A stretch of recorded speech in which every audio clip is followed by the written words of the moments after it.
Hello, everybody, and welcome back to another episode of Paideia Today. I am Dr. Bill Friesen, and I am joined here by Dr. Scott Masson, and we are discussing the dead and the treatment of the dead and everything that follows from that from the Iliad.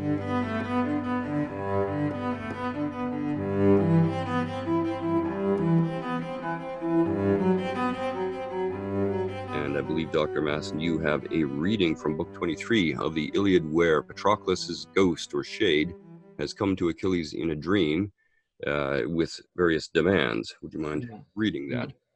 Yeah, it's really interesting because he's wandering the earth like Hamlet's father's ghost, seemingly, right? Just and tormented by it in some way. So I'll pick it up, Book 23, line 68, where I read, "The ghost came and stood over his head," that is Achilles' head, "and spoke a word to him. 'You sleep, Achilles. You have forgotten me, but you were not careless of me when I lived, but only in death. Bury me as quickly as may be. Let me pass through the gates of Hades.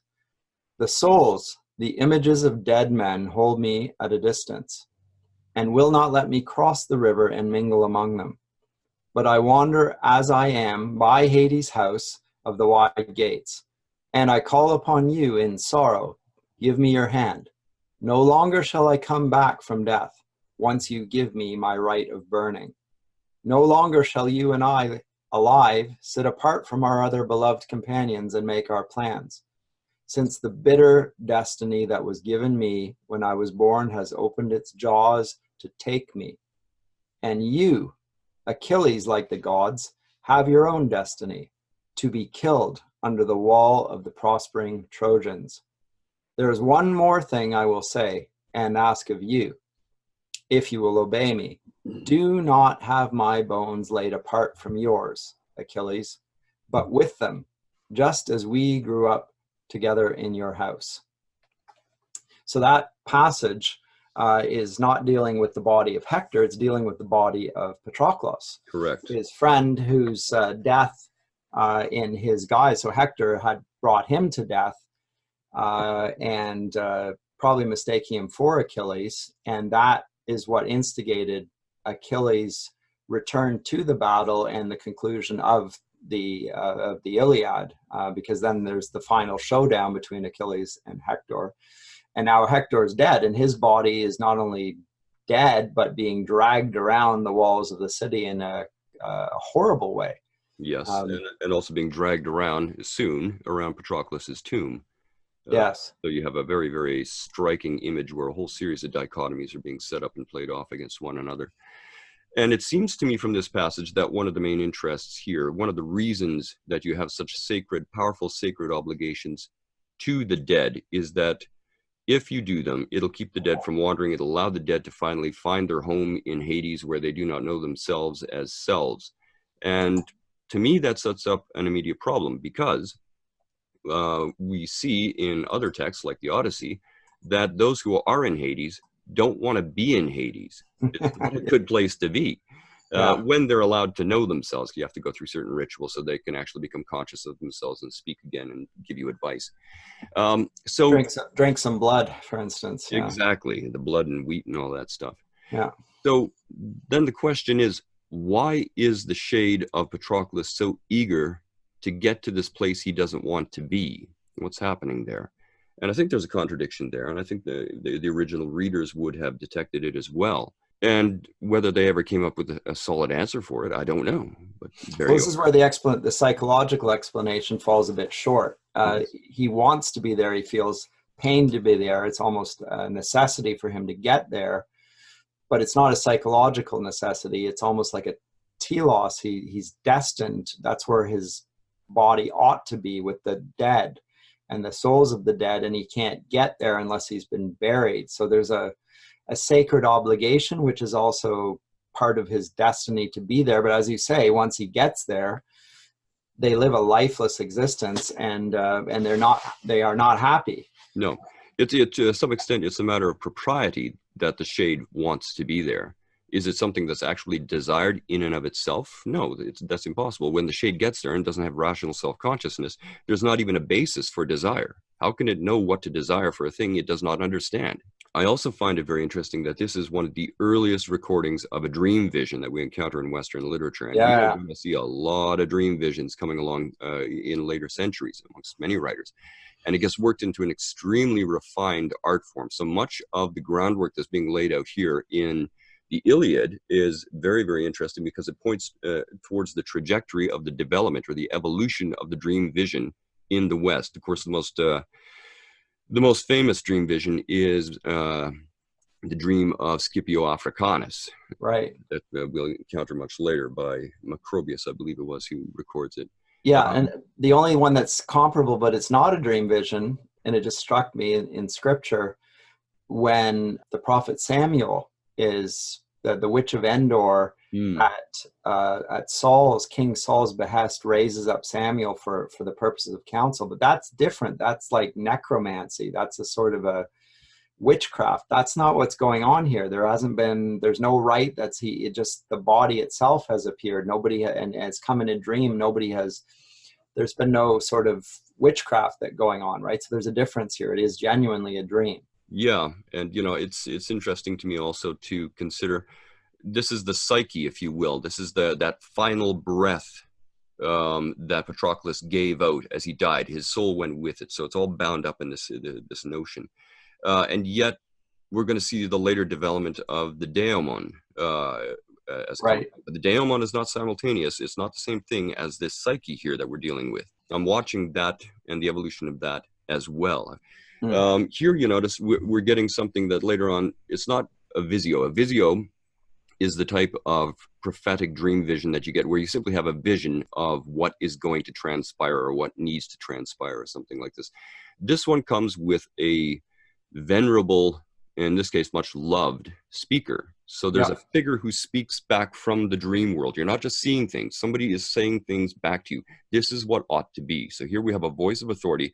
Achilles can ignore it, but he won't ignore it. He loved Patroclus. Of course. And Patroclus loved him, ergo the request to bury the bones together after the cremation. And he recognizes the appeal not just because of Patroclus, but because it's a standard Greek understanding of how to treat the dead. And it's not just the Greek understanding, it's also the Trojan understanding. That's correct. They share that in a sense. So they share an element of culture. Care for the dead is very, very important.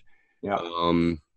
Which is throughout the ancient Near East, the Egyptians likewise, right? The mummies and they have to be prepared for the underworld in a certain way. By the way, it's the cremation is another one of these interesting anachronisms. We know that the Mycenaeans did not cremate their dead; they interred them. So, but there was an obsession with cremation between approximately 900 BC and 600 BC, and then it got to such a mania that Solon actually passed edicts against the elaborateness of funeral rites and what have you. Yeah, the lawgiver of the Athenians, yeah. That's right. But here we actually see Homer actually addressing something with which his current audience would have been quite obsessed. This would have been a big deal.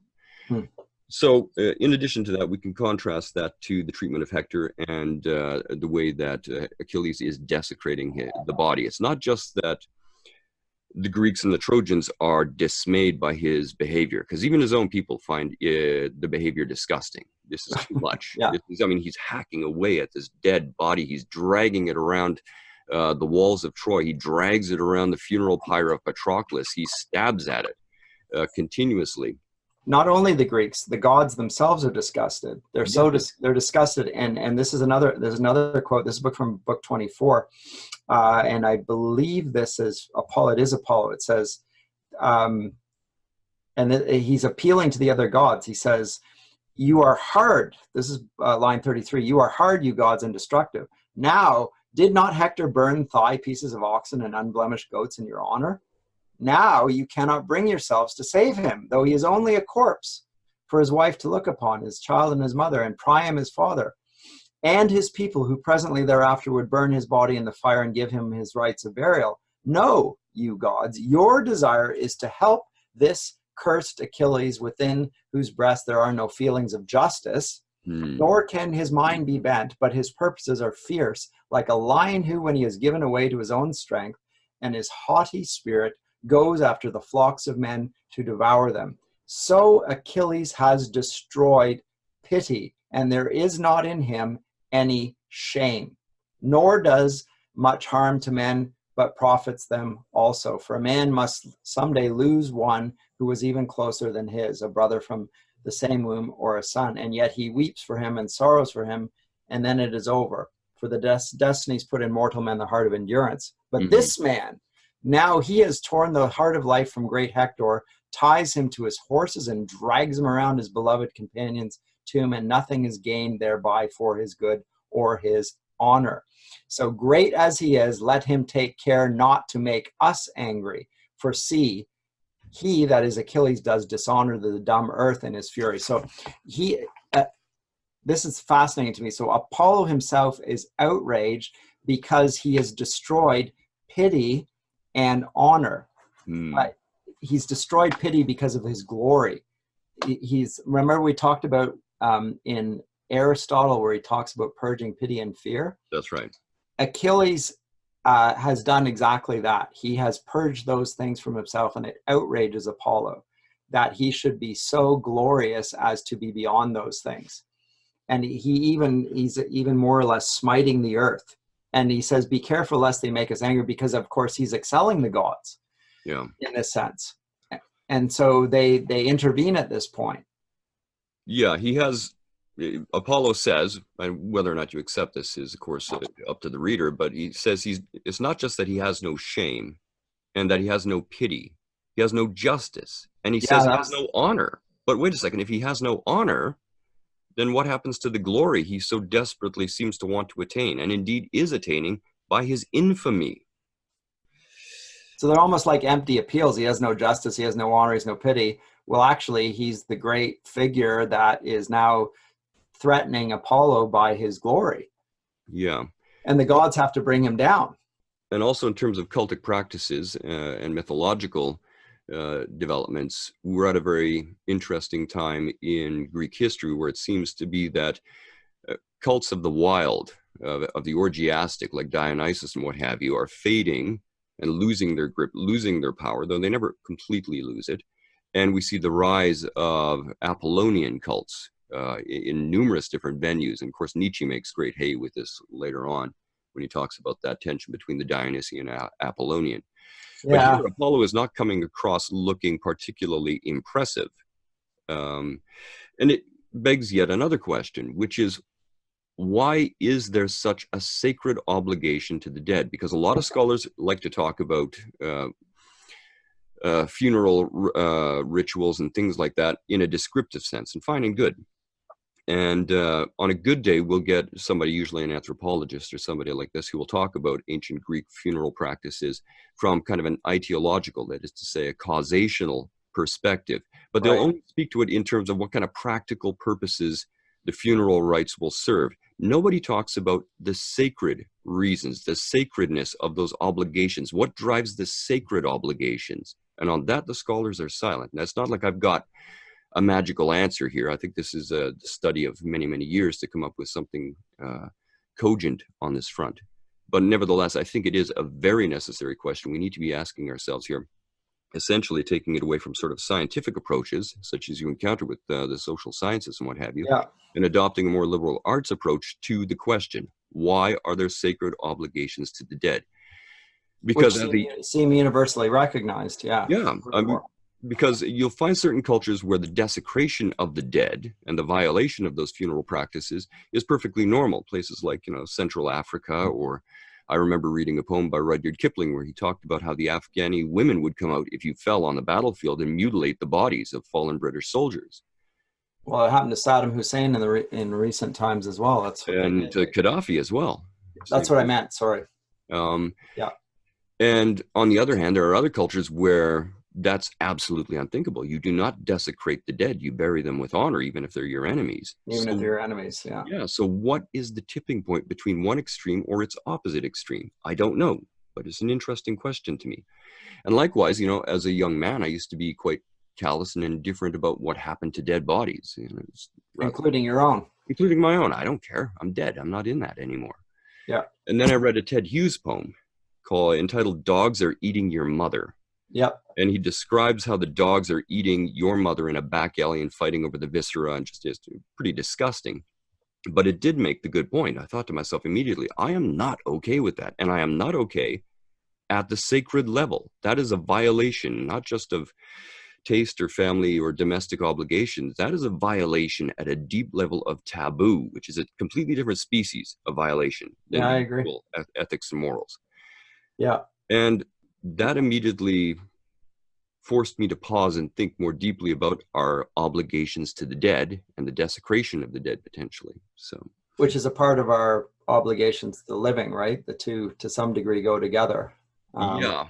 And it's bound up in a certain very interesting way also with the reverence shown to the father figures that we encounter in ancient literature. Because Priam is a father mourning for his dead son whose funerary obligations have not been fulfilled, cannot be fulfilled. Achilles is obsessed with his own father's grief after he himself will be killed. Right. We see when we get to the Aeneid, we're going to see this treated again. So there's a cult of the father bound up deeply with sacred obligations to the dead and the memories of the dead and the interment of the dead bodies and all the things that go along with this. This is a whole rich, interconnected world of cause and effect.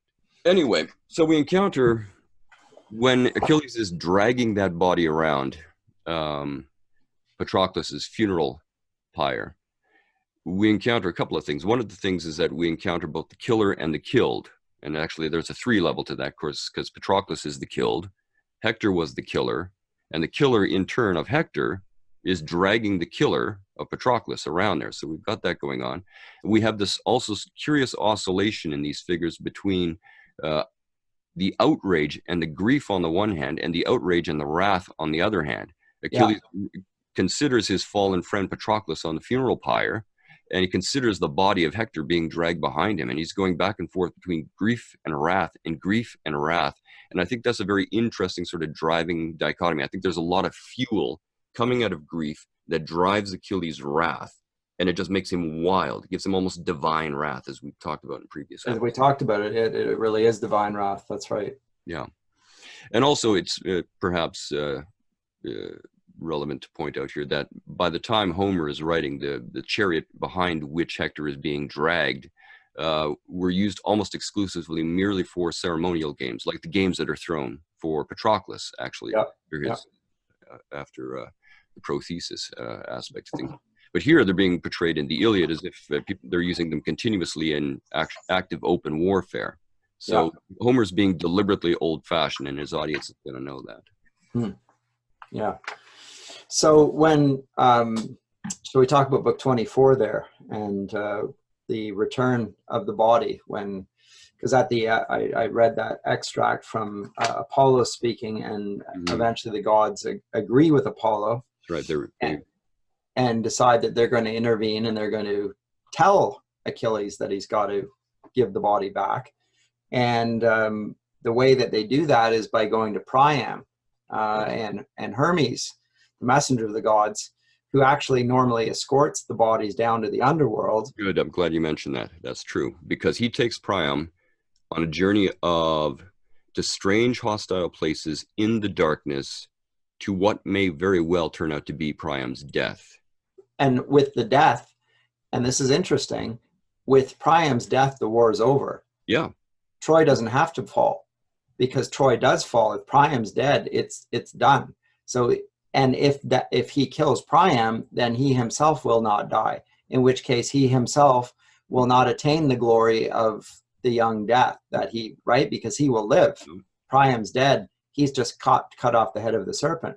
And notice what happens here. It's not his wrath that, in this case, that dooms him, if you like. It's actually his pity. It's pity. It's pity. It's the very thing that Apollo said he didn't have, and now he shows it, and that's his undoing. That's his undoing. Everyone says it's Achilles' wrath. It's not Achilles' wrath. That's just how he got to the end. But when he finally takes pity on Priam, that's him dead. And that's the Greeks condemned to many more years of warfare. Yeah, this is a great point. Yeah. I mean, it's not, I don't know. This is year 9, right? So it's a year hence, and we don't see Troy fall, as we've said, and we don't see Achilles shot with the arrow through his Achilles heel. We don't see any of that. That happens off stage. And again, it's even prophesied by, Patroclus, that he's going to fall. So it's known that this is going to happen, but it happens off stage. It's not within the context of the Iliad. Yes. But you're right, and this is just such a key point. It's not his wrath that is his undoing, it is his pity. And the pity is infused in him by the gods, and it is out of the reverence that he will show for a grieving father. And he thinks of his own father and all of that. And so it's his humanization rather than his divinization that brings about his undoing. Yeah, and I think Achilles, also being a very complex character, He is complex. Yeah. enormously complex, is, I think, at least at certain levels, aware of what he is doing when he takes pity on Priam. He's not a fool. It's not that all of a sudden his emotions ran away with him. Not at all. He can connect the dots. He knows what's happening. He's making decisions for his own reasons, and knowingly, if you like, condemns himself to death by giving way to pity. But it's that, it's that curious speech. There's this very powerful dramatic appeal as Priam beseeches Achilles to consider his estate. And he says, you've killed all my sons. I am bereft. I'm a father without sons. This is, the awful scenario no father wants to find himself in. This is the nightmare where all the young men, all your young men are dead. And this is the man in front of you who did it. And he says, at least consider your own father. Yeah, let me read the passage. You're still alive. Let me read the passage here, Bill. Sure, yeah. So Priam came in unseen by the other men and stood close beside him and caught the knees of Achilles in his arms and kissed the hands that were dangerous and manslaughtering and had killed so many of his sons. And when the disaster closes on one who has murdered a man in his own land, and he comes to the country of others, to a man of substance, and wonder seizes on those who behold him, so Achilles wondered as he looked on Priam, a godlike man, and the rest of them wondered also and looked at each other. And we're told a few lines later that was 480, 515. He took the old man by the hand and set him on his feet again in pity for the gray head and the gray beard. That's and right. Spoke to him and addressed him in winged words. Ah, unlucky, surely you've had much evil to endure in your spirit. How could you dare to come alone to the ships of the Achaeans and before my eyes, when I am one who have killed in such numbers and such brave sons of yours? The heart in you is iron. Come then and sit down upon this chair, and you and I will even let our sorrows lie still in the heart of all our grieving. There is not any advantage to be won from grim lamentation. Such is the way the gods have spun life for unfortunate mortals, that we live in unhappiness, but the gods themselves have no sorrows. Yeah. So there's and this is the hand. He kisses the hand of the man who's taken the life of his son, and pity comes to him, and the pity is of a fellow mortal man who is also grieving, and also at his heart, but also at his heart of iron, which is the same heart of iron that Achilles was marked by, right? So he sees a man he respects, and at the same time, he's moved to pity, which he did not have before. Again, he's explicitly condemning the unfairness of the gods, the injustice of the gods. The gods have no cares. We are burdened with sorrows, often, if not usually, by those gods. It's a very different way of thinking about the divine and divine figures, the gods, if you like. Because, of course, from a Christian background, we're told that the reverence and what have you has to be in spirit, not merely in action. This has to be a state of mind, a state of heart. And if it isn't, then all the external behavior you like will not help you achieve that communion, that rightness, that righteousness. Here, Achilles openly challenges and disparages the gods. The very gods who enforce justice are themselves unjust. Yep. And when he realizes that another person, Priam in this case, is also under the same yoke, as indeed all men are, then all of a sudden that infuses his heart with pity. The thing that made me wild with rage, the wrath of Achilles, is also foisted upon Priam, who has lost everything. Yep. And we're in this together. Yeah. And then Priam really, in a beautiful masterstroke, he says, at least your father still has you. You know, at Yes. least that's something. Not knowing, of course, that Achilles himself is fated to die. And Achilles knows he's fated to die, but No, he Priam doesn't knows. know Yes. that. And so all of a sudden, that's a powerful twist of irony, that Priam should say this to Achilles at this moment, and he should say it also from, he's also completely guileless. He's without, there's He's no, not trying to that's manipulate correct. anybody. Remember, Achilles hates that when people say one thing and hold another in their heart. Here, Like there is no Odysseus. guile, and there is Right. bitter, powerful, dramatic irony that this man is drawing comfort from the fact that his son's killer's father won't have to undergo what he himself has undergone. Right. Only Achilles knows that he will, and that is the exact tipping point where Achilles breaks and relents in his wrath. That's the end of, essentially, it's the end of the epic at that point. Although even then, he grants him 9 days to take care of the body, and at the end of that, it's there. We're back on. It's back to war. Now the war does not. That we don't conclude with that. We conclude with the lines where such was their burial of Hector, breaker of horses. That's the conclusion of the Odyssey or the Iliad. It has nothing to do with Achilles. It has to do with the burial of Hector. Yeah. And then we're like, okay, but what happens next? Well, we know what happens next, but we're not told about it. It's the Iliad. We don't even hear of the fall of Troy. No. And it ends with a note about Hector, not about Achilles' wrath. So again, what is Homer saying here at the conclusion of this great epic about the wrath of Achilles? Because you and I talked about, we're going to talk about the Odyssey next, and about the very different portrait of heroism in Odysseus as opposed to Achilles. Is that being already tipped off here by concluding with the way in which Hector was buried? I mean, I think there's something of that here, but it's odd that it doesn't. It begins with the wrath of Achilles. It concludes with the burial of Hector, breaker of horses, the man who is the domesticator, the man of culture, like a breaker of horses. This is a high form of culture to domesticate such a beautiful animal and so powerful. And he's presented in some ways as that. But he will die, and we know that Achilles' death is not long after, and so is the civilization that was around Hector. Yeah, I mean, we talked about different types of hero previously. We've talked about the primitive hero like Heracles or Ajax or somebody like this. We've got the trickster hero in Odysseus. We've got the classic archetype of hero in Achilles himself. He's a man great both of valor, so he's got a great heroic heart, he's got a sharp mind, he's got tremendous heroic public presence and capabilities rhetorically. And then we've got Hector, who is in my view, and in view of a number of scholars, the hero of the polis. His heroism is deployed on the part of the community, which is a direct antithesis to Achilles.